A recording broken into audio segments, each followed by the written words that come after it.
GARP took the decision this year with regard to its convention very, very seriously. At the end of the day, we are a global risk management organization. So what we do is we have to look at things from a risk perspective. In looking at what was happening around the globe, we took into consideration our other activities being canceled around the world.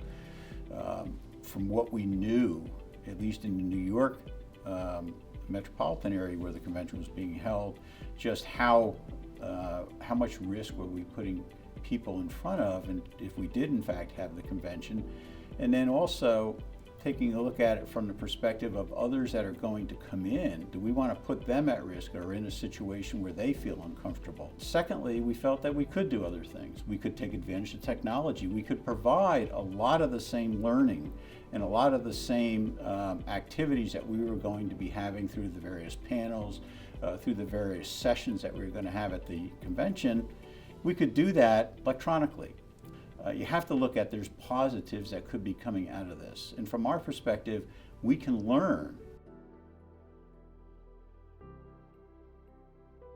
What we did was take a look at it from a very senior perspective, with putting the management team together, start to assess just how this might impact us, not only currently, but how it might impact us in the future. We assessed whether there were vendor relationships that we had to be worried about and identify those. We had to look at how are we going to ensure that our operations can continue if in fact staff cannot come into the office. And frankly, I think this has been a great exercise. I mean, there are silver linings to these types of things, and I think you have to look at it from both the perspective of what are the risks, but also what are the benefits that you can derive out of this as an organization. From GARP's perspective, what we've been able to derive out of this was the fact that we actually had to put into place a plan to ensure that we were resilient and that we could operate in a situation where our staff, for instance, could not come into the office for a period of time, and yet still be able to deal in a way that will allow us to continue moving our business forward. And I think that's what most organizations now are doing.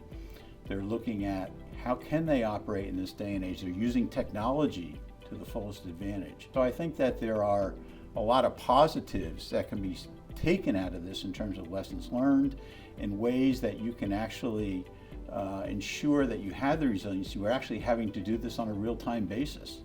And I think that's a positive thing. And it's something that maybe we wouldn't have done to the extent we've done historically if in fact we didn't have this situation to have to deal with. So I think it's unfortunate that we do have to deal with the coronavirus and that the world does have to deal with this type of situation, but at the same time, from a business perspective, I think that we have learned a lot about this, and it's actually made us a stronger organization.